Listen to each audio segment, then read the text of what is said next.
obviously, like, I don't know why you'd be against this. It doesn't even make sense to me. But, you know, there's people that are retarded. What are you going to do? So anyway, get them out of here. Yeah, exactly. And so, you know, I see this happen, and yeah, maybe Trump might respond or like scare them from doing it or not. But I think it's also very clear that the way that they report on these topics is extremely biased.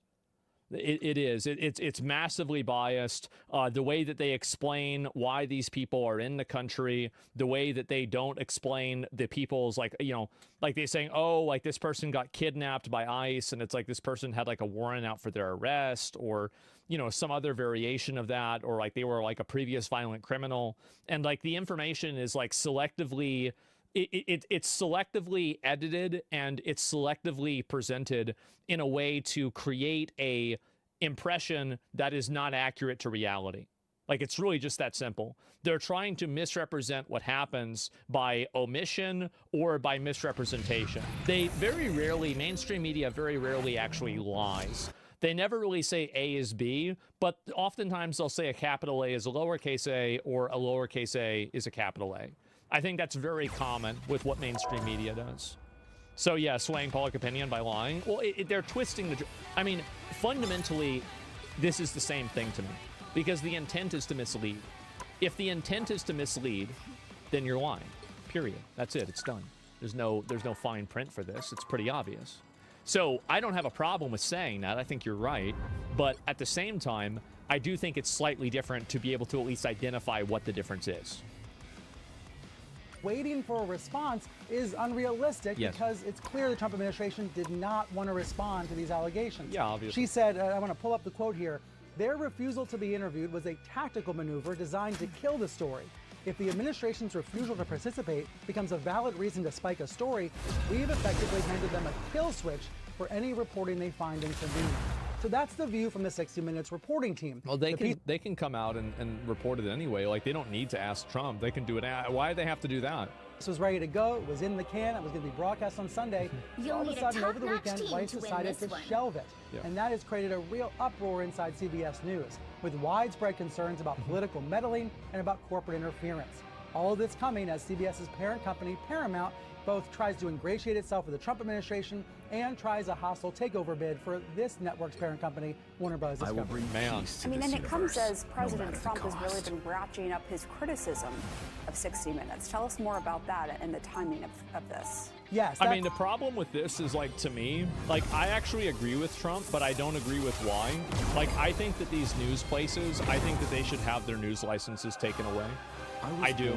I think that they're totally biased, and I don't think that they are in any way, shape, or form of a higher journalistic quality than an independent media organization that just uploads things on their own. I think that with great privilege comes great responsibility.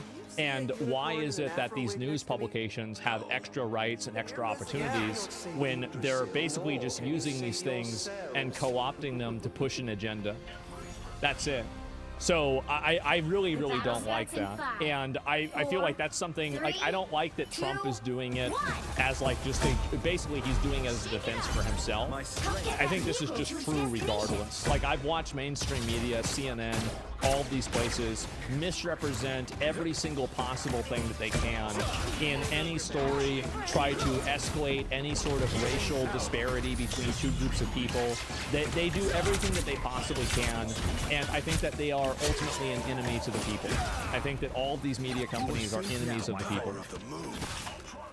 Right, and that is the essential concept. That's what I think. Here. You know, when Paramount changed hands earlier this year, Trump praised the new owner, David Ellison and his father, Larry. He described them as friends and supporters. Trump was very excited to have CBS moving into... Why being biased removes their rights? Shouldn't the market decide?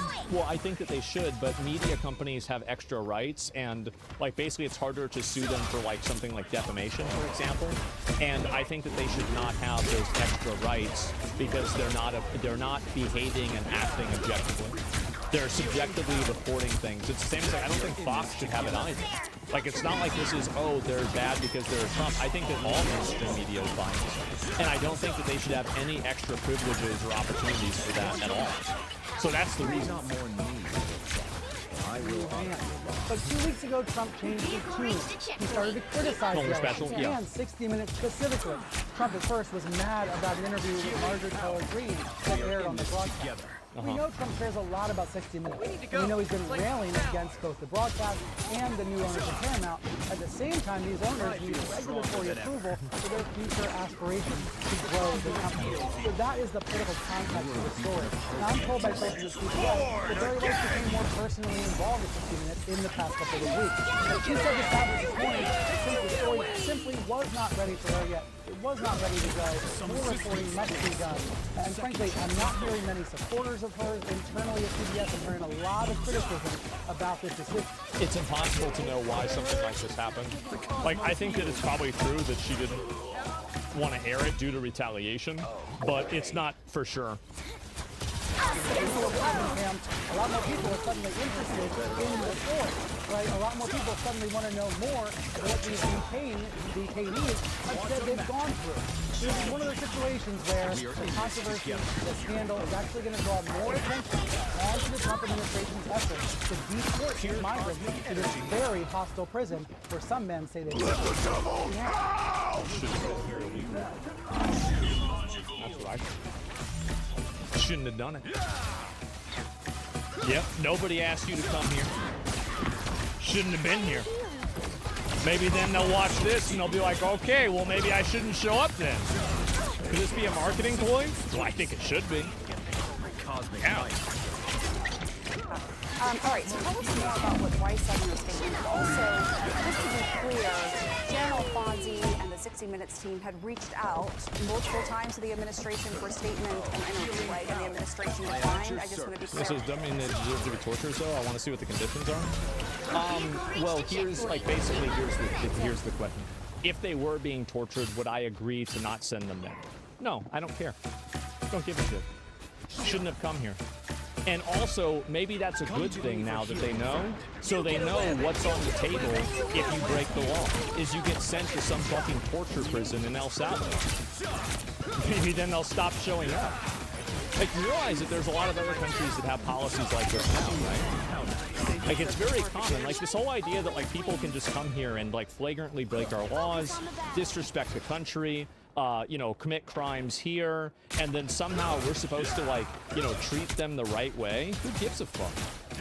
Just send them out of here. Get them out of here. What are we doing? I respectfully disagree with that. Deporting them is fine. There's people who deserve to not be tortured. Well, then they shouldn't have been here. I hope you could not. That's the way it is. Here's a good example, right?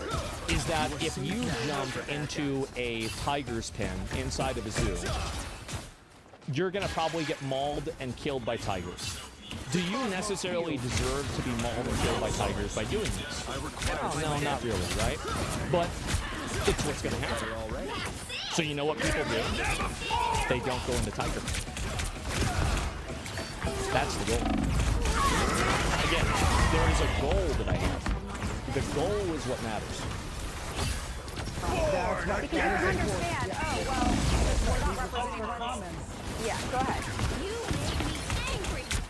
These requests for comment went unanswered. But was it also for an interview? Or just wait around forever and only broadcast the segment if they agree to be interviewed. He says that would amount to a kill switch. However, Weiss said this morning on the network's early morning editorial call, quote, we need to be able to get the principals on the record and on camera.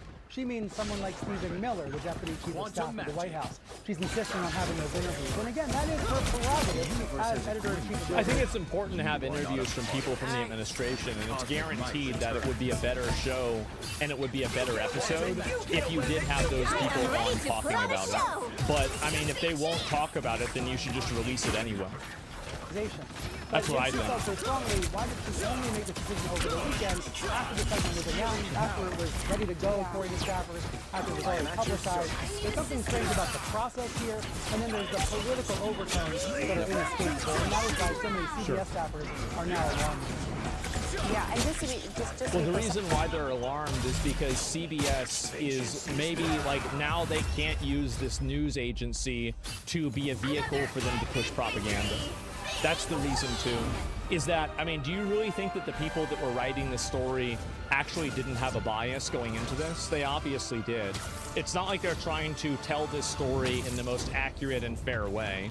They're trying to paint it in a light that it makes Trump look bad, it makes the prison look bad, it makes El Salvador look bad, and it makes the process look bad. Because their goal is to delegitimize and demonize the idea of removing illegal aliens from the country.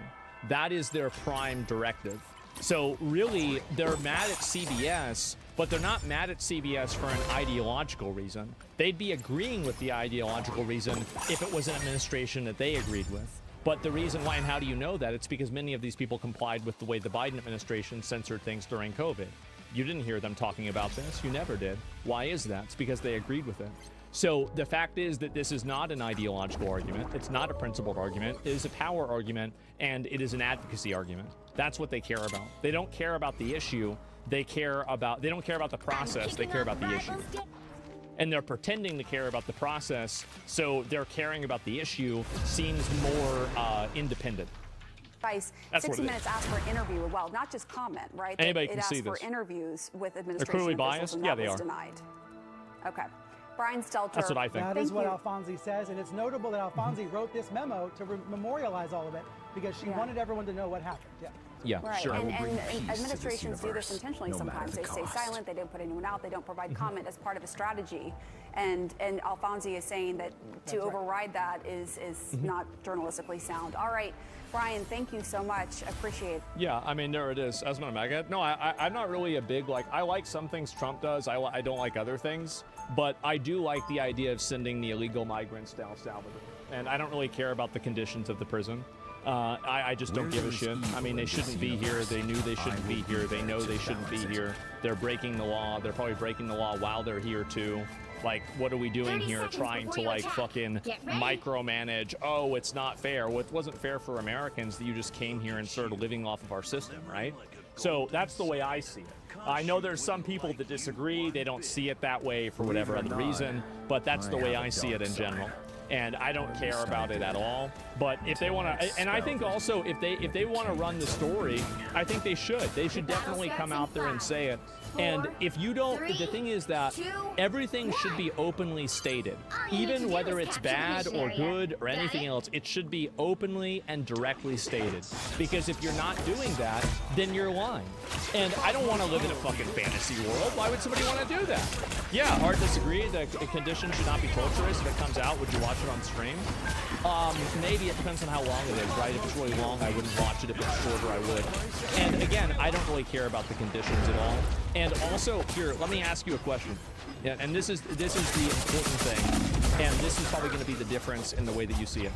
Do you think that if the conditions were absolutely horrific and terrible and awful, do you think that less migrants would come to the country illegally? Very simple question. If they knew that if you get caught, you get sent to this effective fucking, like, I don't know, awful prison. Like, would that cause less of them to come here? But at a very amoral cost. Please also be patient. I'm typing. I'm nervous. Don't worry about it. A very amoral cost. Well, what about the morality of them doing something that they know is wrong? They know it's wrong. Like, it's not like it's a secret. So, like, you agree that it works and that they did something wrong. It's effective, this is what matters. Yeah, that's the way I see it, more than anything else. Reborn from the chaos. They could go the legal route after all. Yeah, they could always they could always go the legal route. I see what you're saying, but my limit is torture. Unless they're murdering and raping, then they don't deserve torture. Okay, so like if they are murder, like let's say they're violent criminals, are you okay with sending them to the torture place if they're violent criminals? Don't mess with the amazing Spider-Man! Yeah, like let's say they're violent criminals, like a rapist, any, you know, like let's say it's like that guy with the stick and he hit that woman, right? The guy's an illegal alien. If they murder and rape 100%, I'm willing to compromise with that. Sure. I want make the same mistakes again. Yeah. If somebody is not convicted of any sort of crazy, extreme crime, then maybe we could send them back. but you know, to their original country. But if they are causing problems and they're, you know, like criminals here and they're violent, then yeah, then you go to the fucking death camp, basically, right? Too fucking bad. You shouldn't have showed up here and been violent. Like, by the way, like, imagine going to China and doing this. Can you imagine that? No, you couldn't, because you'd be dead. So I don't really care. I don't think anybody else would care. Never let people weaponize your empathy to make you think that you shouldn't, you don't have the right to have borders. So that's a good middle ground? Yeah, that's fine. And I think that's totally fair. Pretty sure CCOT is only for the most violent offenders. Yeah. I mean, you've got to remember that Kilmar guy was like that was one of the guys that was sent there. Like, that guy was like a human trafficker. It was pretty obvious. It's so stupid. How and when the fuck do we get to a place where the right of violent criminals overturns the justice for the victims? Brother, and people, yeah, exactly, right? That's the way I feel too, absolutely. I understand your position. I disagree with the indiscriminate nabbing that ICE is doing. There are not enough checks and balances in place with the people on the front lines doing the grabbing. Well, then maybe they should have thought about that before they let all the people in here. If you didn't want a dramatic and extreme solution, then you shouldn't have created a dramatic and extreme problem. Too bad. Don't give it to them. That's what I think. And I get some people want to care about that. And, oh, well, the system isn't being done the right way and everything. Yeah, that's it. Advocating for torture because someone's here illegally is fucking insane. Well, I mean, why did... And also, like I said, yeah, I mean, that's fine to me. If it's like somebody like this, migrant truck driver released after deadly crash. I mean, really, like, what are we doing here? Somebody gets killed? Like, we're talking about other people getting killed. And also, like, my goal really is that I want to make sure that people that live in this country are safe and there are no problems here. So everything that I would do would be in service of that goal. It's not thinking about the people that aren't supposed to be here. It's not thinking about anything else. It's simply about acting in the best interest of the people that live in the country and making sure that they are able to live in a place where they can feel safe. There aren't going to be people that will abuse them and hurt them, that they can leave things outside and not worry about them being stolen. And that's the primary focus to me. And so a person who wants to destroy that tranquility, I don't really care what happens to them. It's not relevant to me. It doesn't matter.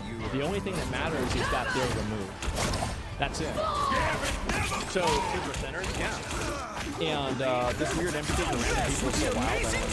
Well, I know. And my goal really is, like, I will do my best to kill as much of it as possible by, you know, advocating for the other way, right? Because I do think that it is one of the most detrimental things to, like, Western society. It is so detrimental. Good evening, America. 11 months ago, I inherited a mess, and I'm fixing it. When I took off, it's a shithole. I'm fixing it. Yep. When I took office, inflation was the worst in 48 years, and some would say in the history of our country, which caused prices to be higher than ever before, making life unaffordable for millions and millions of Americans. This happened during a Democrat administration, and it's when we first began hearing the word affordability. Our border was open, and because of this, our country was being invaded by an army of 25 million people, many who came from How does it keep going higher? Because I do feel like every single time they say how many illegals there are, it's always more. Prisons and jails. Because of inflation, you're right. Mental institutions and insane asylums. They were drug dealers, gang members, and even 11,888 murderers, more than 50% of whom killed more than one person. This is what the Biden administration allowed to happen to our country. Wow. And it can never be allowed to happen again. I mean, to be honest, they did totally drop the ball with the border. Letting in all those illegals was a huge fucking mistake. It should have never happened. Like, Trump is completely right on the immigration thing. He is 100% right. I will bring men playing in women's sports, transgender for everybody, crime at record levels, law enforcement. Words such as that just absolutely forbidden. We had the worst trade deals ever made, and our country was laughed at from all over the world. But they're not laughing anymore. Over the past 11 months.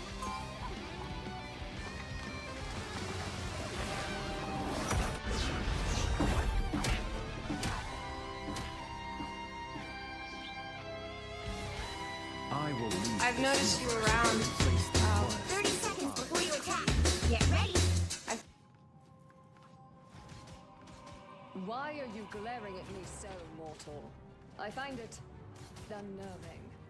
Just wondering if all the angels are as lovely as you, shit. Want to reclaim your personal data, protecting you from identity And thefts? just as deadly as well. So watch your tongue. Don't gotta worry about me.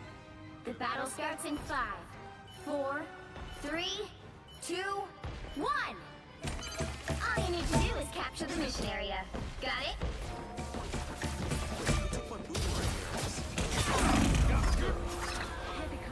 You ever got your too bad about your arm, Moonlight? The cosmos heals you. Need that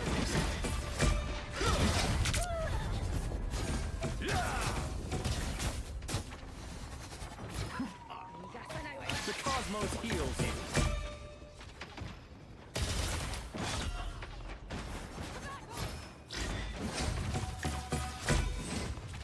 The cosmos heals you. What's up, the other on Steve Wrecking?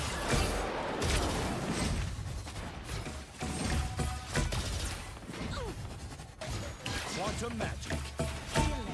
Why would I need This should cure my ails.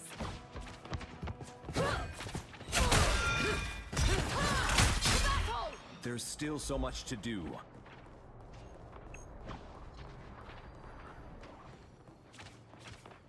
Stay hitting real hard. Quantum magic.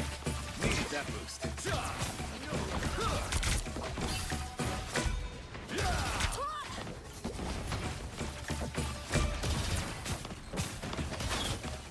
Some assistance, please. I feel better already. The cosmos heals you. Just the boost I need. Here's how you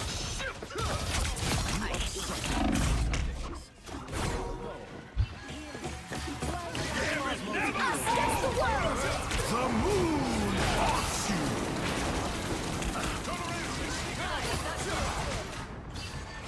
Oh, win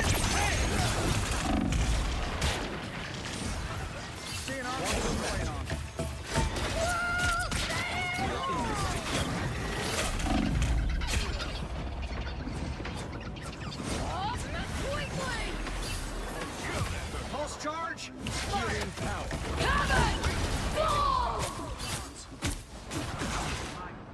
I've become better.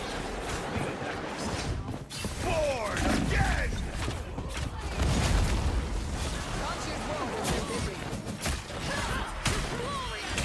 You mess with the wrong Feel king. renewed. I am born anew.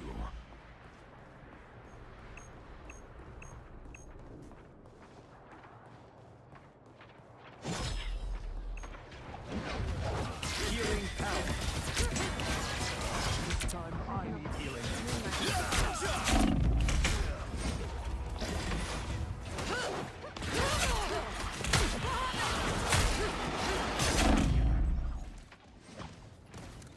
Destiny awaits. Quantum magic.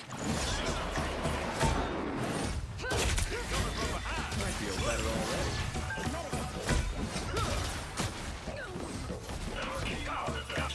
Healing power.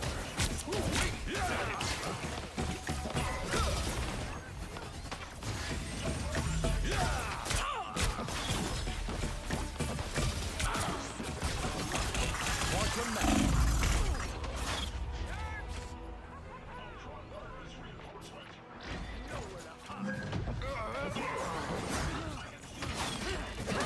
Destiny awaits. Heal me, you simpletons. Only 60 seconds left. Damn it, never fall! Never miss. I require some aid.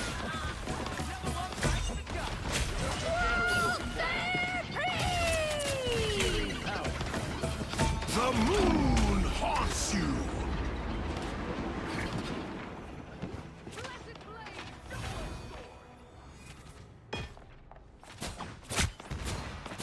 destiny awaits. Down to 30 seconds. Quantum magic. Fight until the end.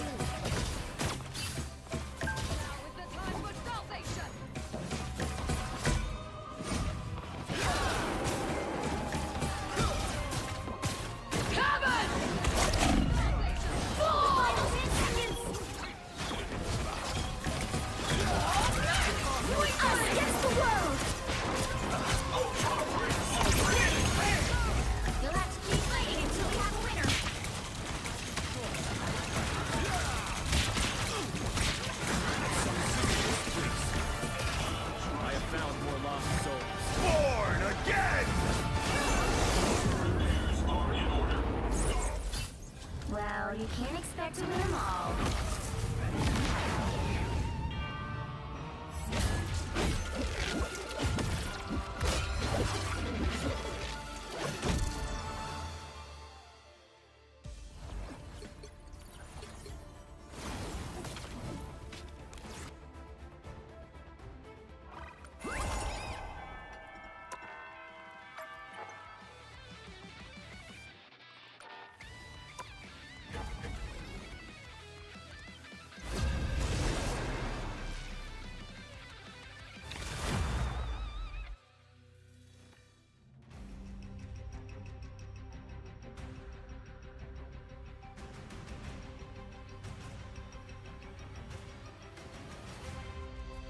You'll need a top-notch team to win this one.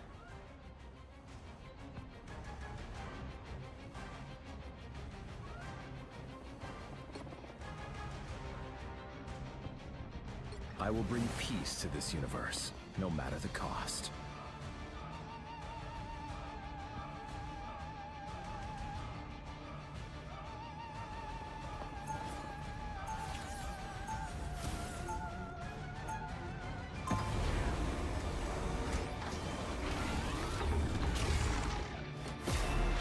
Where there is evil in this universe, I will bring peace to this universe. Gonna have to play X-Men and team. 30 seconds before you attack. Get ready. Let the fury of heaven rain down upon our foes. Wow, a real honest-to-goodness angel? Clearly I chose the right side. I fear we are not the faultless creatures mortals believe us to be. Ain't nobody perfect, sugar. No matter The battle starts in 5, 4, 3, 2, 1. Well, look who's up to no good. I am strengthened for battle. A helping hand! Gabby got your back. Wait from that arm if it starts to hover. Lucky draw. Bad about your arm, Brunei. Gabby got your back.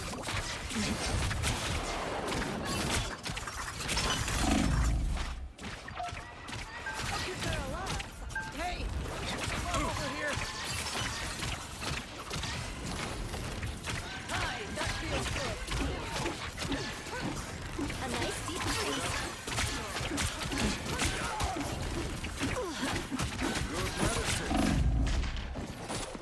They have been seen and they will not escape.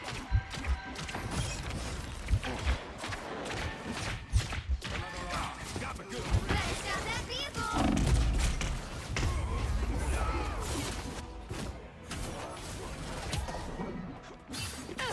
Lightsaber half lane. Stop that. You thought you got rid of me? Pas de chance.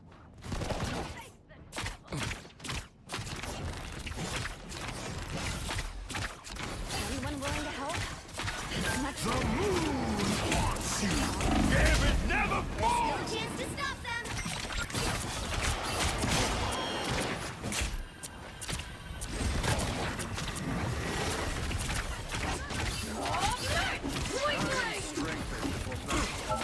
Just the boost. Gambit never falls.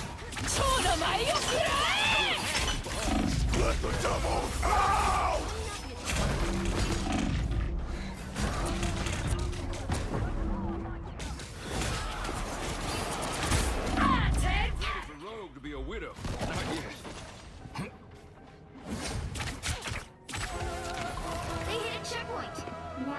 might be a good time to stop them. That's my old self. Pick up your poison now. Good.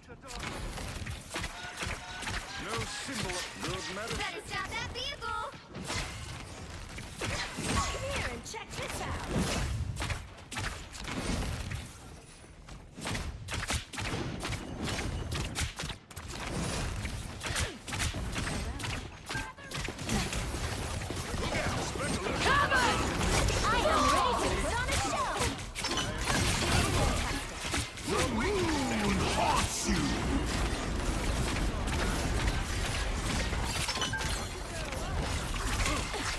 One less hog, one less problem.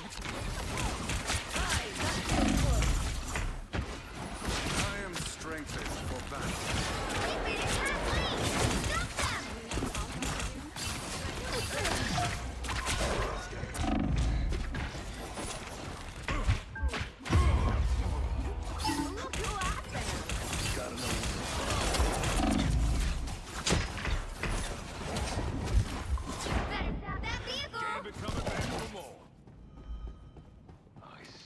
There's still a chance to stop them!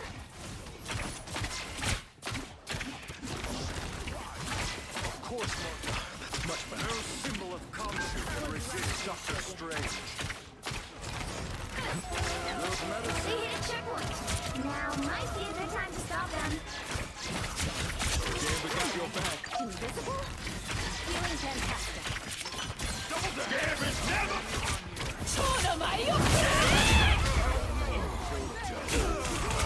The moon haunts you! Another arm. You will rid us of Moon Knight. You thought you got rid of me? Pas de chance. Gambit got your back.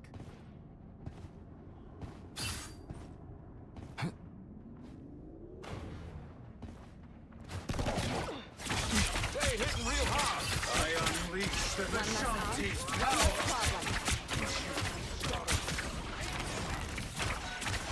Good medicine. Ooh-wee. That hit the spot. Check this place out. Taking it all!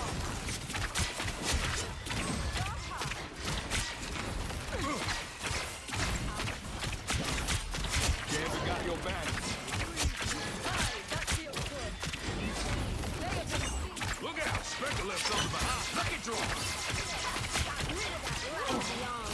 The moon haunts you! That's my answer. Gambit never fall!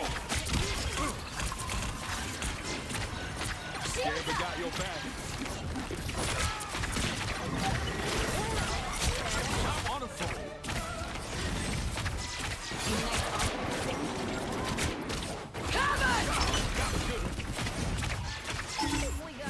Ooh-wee. That hit the spot. She's gonna be very angry.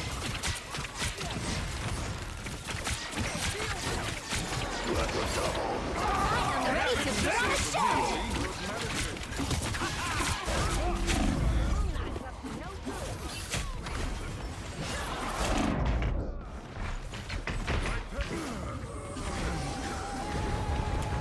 You thought you got rid of me?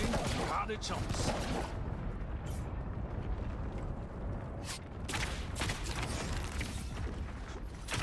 They have been seen and they will not escape.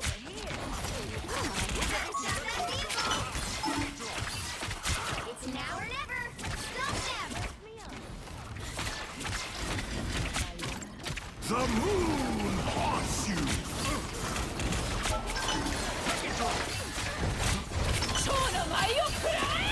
Boost I need.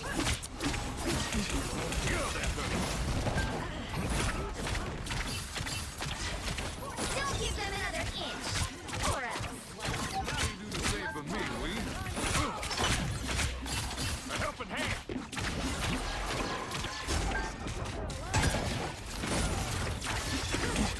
Gambit never fall! Now you do the same for me, Wee. Taking it all!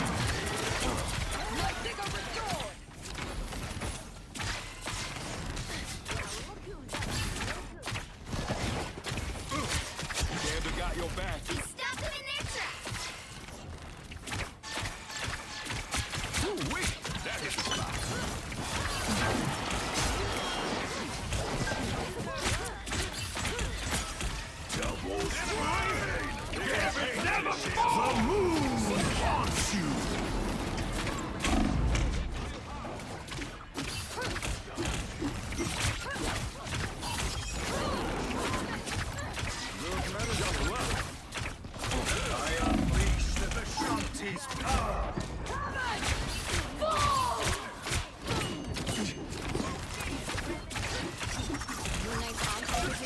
punk and soul.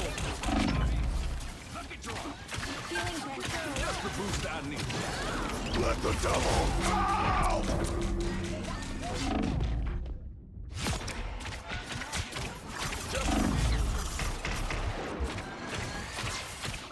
I'm ready to put on a show!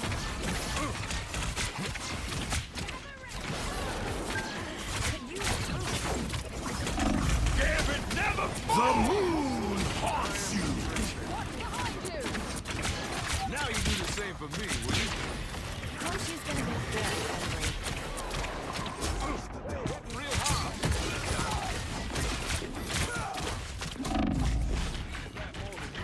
Could use a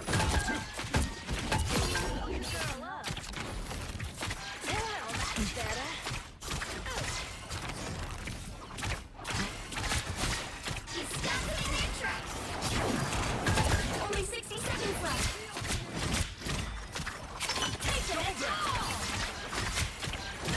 Never fall! I am straight. Point blank! Just who Gambit was looking for. Back to my old self. I was getting worried. Look out! Spectre left something behind. One less on, one less problem. Down to 30 seconds.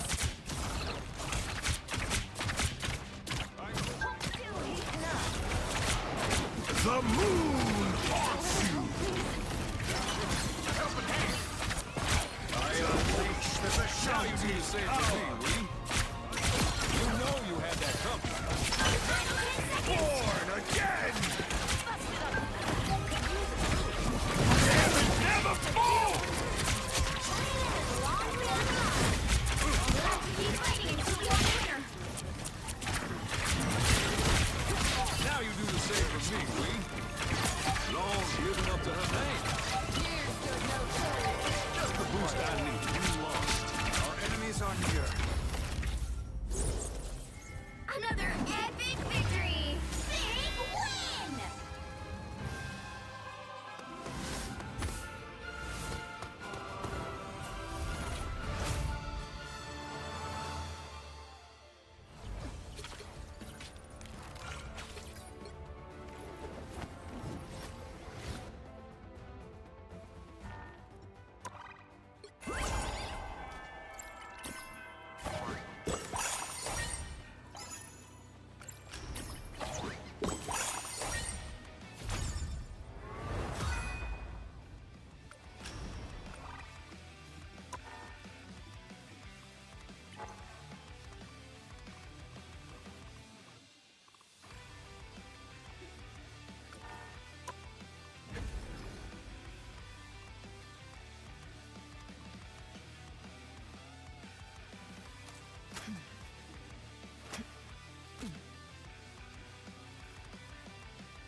Just a few weeks back, even Clair Obscur Expedition 33 was seen as the industry's darling. Everyone praised the game. They thought it was the best thing ever made, and it won big at the Game Awards. It became the blueprint, if you will, for many to follow in terms of making a game that people wanted to see more of in the future. But now with the developments surrounding AI and how people are perceiving it these days, Clair Obscur is not only being sacrificed, but honestly robbed of its accolades for using AI. And I decided to really submerge myself in this whole debate, try to really understand how far-reaching and how long AI has been in use in video games. And I've come to a conclusion that ultimately AI is not only here to stay, but the pushback in many ways is performative as well to a degree. No, I still don't think AI should be used to maybe replace all the art in, say, a game, but when it comes to, say, things like animation, lip syncing and such, which I will get into more later in the video, it's almost essential for many reasons. Obviously, this is a nuanced topic, so let me explain before anyone wants to tear me apart. I promise it'll make sense in the end, but there is good use and bad use, so let me explain that and then some, but let's first start with what inspired this video. From Insider Gaming, it's now confirmed that the Indie Game Awards has stripped Expedition 33 of its Game of the Year win due to its use of generative AI. I wish I was kidding about this, but it's real. The creators of this Indie Game Awards is a group named 6-1 Indie. They gave their reasoning, so let me read that for you as seen here. The Indie Game Awards have a hard stance on the use of Gen AI throughout the nomination process and during the ceremony itself. When it was submitted for consideration, representatives of Sandfall Interactive agreed that no Gen AI was used in the development of Clair Obscur Expedition 33. In light of Sandfall Interactive confirming the use of Gen AI on the day of the Indie Game Awards 2025 premiere, this does disqualify Clair Obscur Expedition 33 from its nomination. Now, because of this, the best debut game, which Clair did win originally, now has gone to Starry Cloak, which is another game. And Game of the Year has also now been stripped from them and given to Blueprints instead. This is not only kind of wrong, but genuinely baffling to see, because AI is practically used everywhere when it comes to games these days, including indies as well. The claim that this isn't true is honestly just lying, because all games to some degree are using AI to create what they make users. Sure, it may not all be generative AI, but it is still, by definition, AI. Some easy to show examples would be games like No Man's Sky, a massive sprawling game with billions of planets to explore. Obviously, this game uses machine learning and procedural generation to create all of these planets and that content. This is, by definition, a use of AI, because the developers did not actually create billions of infinite worlds for you to discover, obviously. Instead, No Man's Sky uses AI to generate the assets needed to create the worlds that you explore. There is no way that a game could work and do what it does by hand-based crafted worlds. It's just, let's be real, it's frankly impossible for them to do so. NPC behaviors in many games are also AI powered as well, because otherwise every game would take twice as long to create, and that's like the best case scenario. Let me give you some examples. A great one is Final Fantasy VII Remake and its sequel Rebirth. The second game in that series, especially, was absolutely phenomenal. Love the game, but it definitely 100% used AI in many ways in order to create its world, and that's just a fact.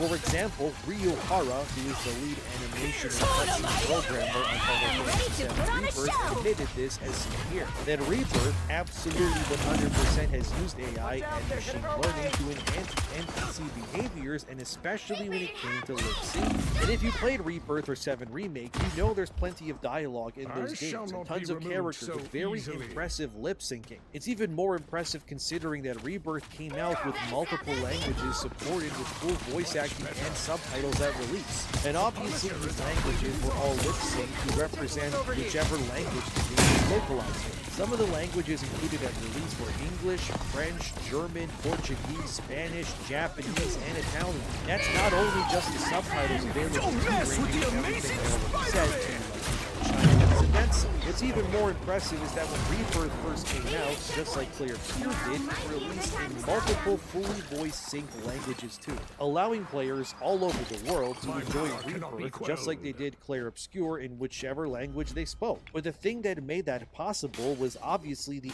AI, or the machine learning as some would say, which is the same thing. Would you believe that Rebirth and Clair Obscur are now lesser games because these development teams developed technology that allowed them to create authentic lip syncs that match the supported languages? Of course not. It's amazing they're able to do this in the first place. Back in the day, when Japanese devs would make a game, the Japanese fans would get the game like a year or two before the English country anywhere else. If you're a fan of JRPGs, you are very, accustomed to this happening with pretty much everything you want to play. But this was because it took so long for these studios and their publishers to actually translate and make those games available in English and Spanish and all the other ones. But now with machine learning where it is, again, that is AI, now you don't have to wait anymore. Rebirth and many other JRPGs came out and everyone around the world could immediately play all these games day one on the release.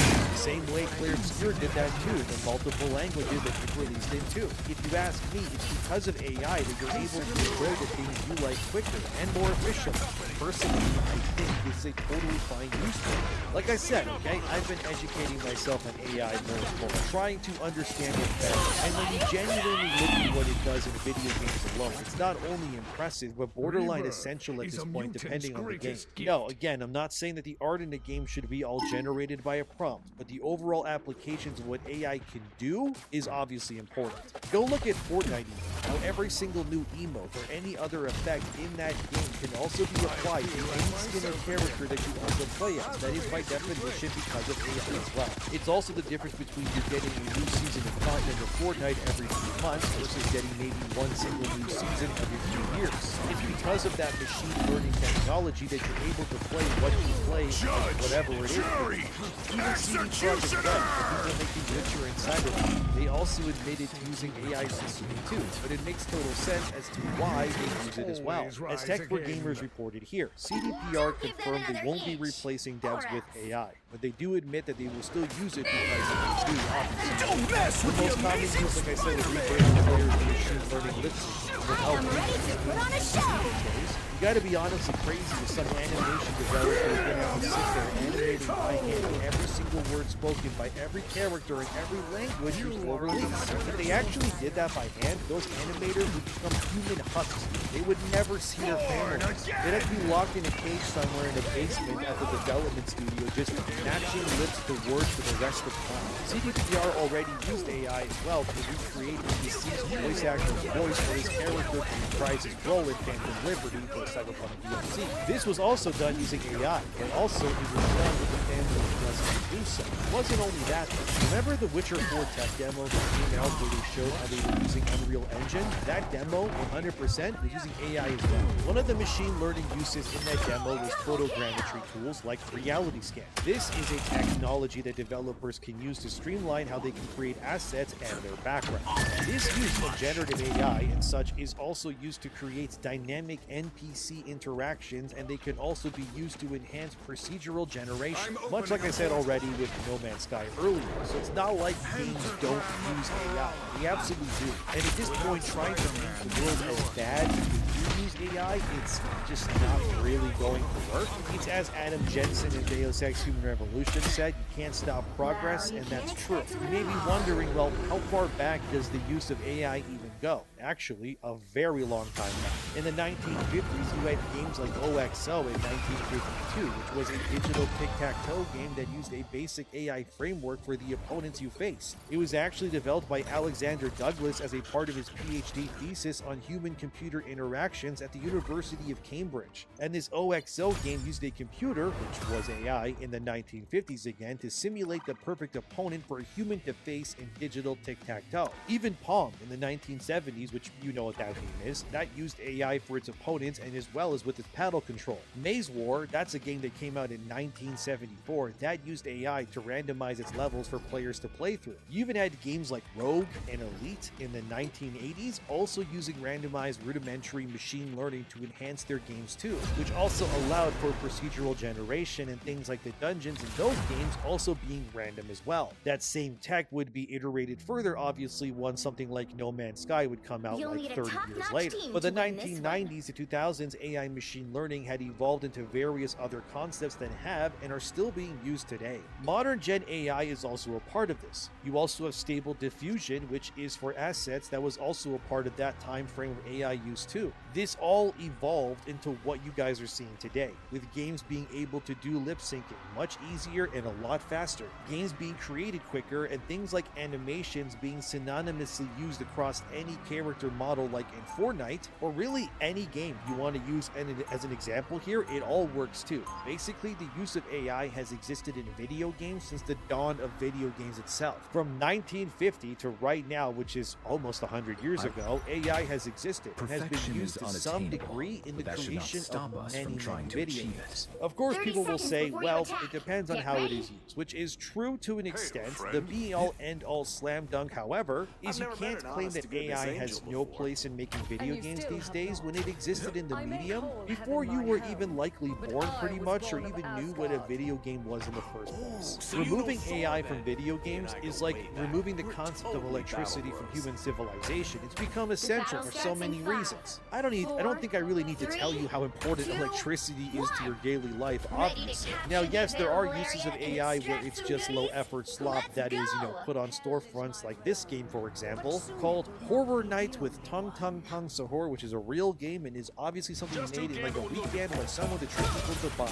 Or other slop like the very uniquely named Tung Tung Sahur Extreme, as you can see here, another fully AI-made crazy video game that is just full of stolen assets. Yes, I understand that there are extremes and nuance, and I'm not going to defend these slop Tung Tung Sahur games, because they're obviously not the norm, and they are extreme examples of bad AI use, I know.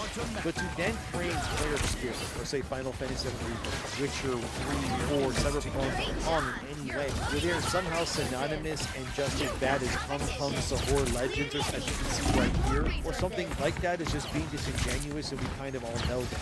Some websites like El Pace, I probably said that wrong, they interviewed Clair Obscur's development team earlier this year, and when it came to their creation of their game and all that. However, there was a very interesting added section to their article, which is months old at this point, to prove that the Indie Game Awards removing the win for Clair Obscur to be nothing short of performative nonsense at best. Let me read you this from El Pace because it's important, as it says here. The studio states that it was in contact with El Pace on April 25th, 2025, 3 months prior to this publication. During these exchanges, Sandfall Interactive indicated that it had used a limited number of pre-existing assets, notably 3D assets sourced from the Unreal Engine marketplace. None of these assets were created using artificial intelligence. Sandfall Interactive further clarifies that there are no generative AI created assets in the game. When the first AI tools became available in 2022, some members of the team briefly experimented with them to generate temporary placeholder textures. Upon release, instances of a placeholder texture were removed within 5 days to be replaced with the correct texture that had always been intended for release, but were missed during the quality assurance process. So this confirms by Sandfall Interactive that they used AI prior to the game actually being released, but it was only in a placeholder sense, meaning that it wasn't meant to be there when the game came out. It was like a virtual band-aid, if you will, put in place while they worked on everything else around. So these were then replaced with real art because it was always intended to be a release, as they said, and that is exactly what they did. That also means right now, if you were to play Clair Obscur, you would 100% see zero generative AI at all. According to Sandfall, this means by definition what the Indie Game Awards have done with Clair by removing it is nothing short of honestly performative nonsense at best. They are simply sacrificing this game as some sort of tribute to their peers to either strike the fear of God in them, or like I said earlier, it is what it's always been, performative nonsense. We all know that award shows these days are more performative than really ever before. Awards for stuff that doesn't really matter, like Games for Impact, yet these award shows also never award voice actors in other languages, or even recognize them besides the English ones in like the Game Awards, for example, too. There's so much missing context to these things, but when it comes to the Indie Game Awards, it's extra stupid due to the other awards that they do have award shows instead. For example, the Indie Game Awards has an entire separate category for games that have only black developers, and no, I'm not even kidding. As seen here, Althea is a game that won for black voice games, which is ridiculous, but that's true. Why do you have a category specifically tied to one race of people over others and you're rewarding them for it? It's just keep performative activist nonsense on display. There's no way you can justify that award without it either sounding pandering or condescending. This is just Indie Game Awards saying they think that black developers are somehow, what again, not good enough to compete with other developers in like the same category. How is this not racist of them to do so? Why do you have an award category for emotional? You need stories, like a best story category. Why all this performative nonsense? It doesn't even make sense though, or even end here. Look at this award category, Latin American Indie Award. Why are you segregating all Latin developers away from everyone else too now? This also just sounds racist to me in the same way the Black Voice one is too. This is the Indie Game Award saying that Latin developers are also now somehow not good enough to compete with everyone else evenly on the same playing field to need their own category, which is what an insult to Latin game developers. They're acting like these people are like less than others. So why are you coddling them in their own category like this? doesn't end there either. Like, look, we did it again. This time it's the South African Indie Game Award category. So Latin Black and South African developers are just not good enough the to amazing compete with other countries. So you give all their own award category. How is this even allowed? They even have a Southeast Asian Indie Game Award, which doesn't make any sense either. They're just carving up the world's demographic into smaller, various areas, making all of these awards feel more pointless because none of them are competing against one another. It doesn't even end there. Look at this. They have a woman-led indie game award category too. Like, are we being serious right now? So now we're also having women being segregated? I thought we had equality. This is just the Indie Game Awards saying that they also don't think that women are somehow good enough to compete against male developers now. This is pathetic. Every award category is 100% real, by the way. And you may have noticed how out of all of these categories that I just mentioned, I scoured the winners. There's not a single award for, say, best RPG or best like adventure game or something. Maybe even like a best horror indie game category. There's nothing. They don't even categorize the indie games that are nominated based on their genres. They only either put these games in these weird virtue signaling categories like best black or Asian person game, or they give women an award, which what even is a woman to these people? Let's be real. I'm sure they can't even answer that either without being scorned by their peers. So these people who have like 1/3 of their award categories dedicated to just people in various parts of the world competing exclusively amongst themselves instead of it being international exist. And Clair Obscur is removed from its wins because it uses generative AI, despite the developers confirming that that has been removed months ago and it was only a placeholder asset, which every game under the sun does, by the way. And I mean placeholder assets, that's what I'm talking about. Like, how else do you think developers make levels of worlds? They usually start as like gray boxes with physics and such. The actual art does not come until much later, obviously. Blueprint, which then won Game of the Year now, instead said this recently to Twitter, for people that need confirmation, there is no AI used in Blueprint. The game was built and crafted with new physics instincts by Hondo Ross and his team. It is the result of 8 years of development fueled by imagination and creativity, and we are extremely proud of what Honda has achieved. It's going to be hilarious when people look through that game and it comes out eventually that Blueprint does in fact use AI to some degree, because it'll just prove how all of this is just nonsense at best. The reality is that you can't omit games from being nominated using AI because everything to some degree is using AI. If any game nominated at this Indie Game Awards has enemies in them that you fight with your character in any capacity, they are using AI to do that. So it's literally NPC behavior trained by a computer to simulate difficulty towards a player's actions. If you have difficulty settings, you are using AI. If you have any sort of animations that get reused on different enemies or characters, AI is used there too. Like, this is just indie people trying to act like they're holier than thou when they really aren't. Clair Obscur should have never been ripped of their award. And in all honesty, if I was Sandfall, I wouldn't even put my next game to be considered with them because they clearly don't respect what you did anyways, and they're probably just jealous.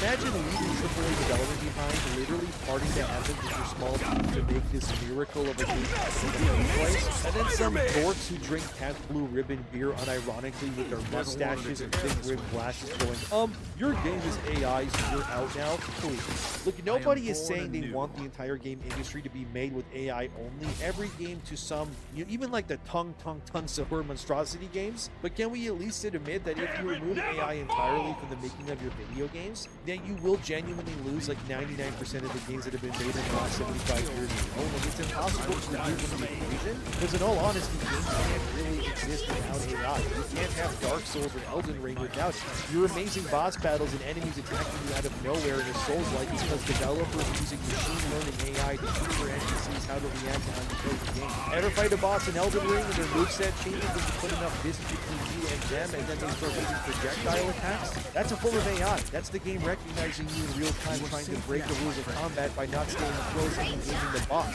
So the AI has to now teach the big scary boss enemy behaviors that if the player moves away, you now attack with this move and then you do this string of combos instead. Oh, the player's now in your face again. Well, start swinging with your arms and your weapons and try to eat the player now instead. Like, are we really going to pretend that these things can exist without the use of such technology in the first place? Like I said, I've been educating myself on this game. It's clearly not nearly as bad as some people are being out.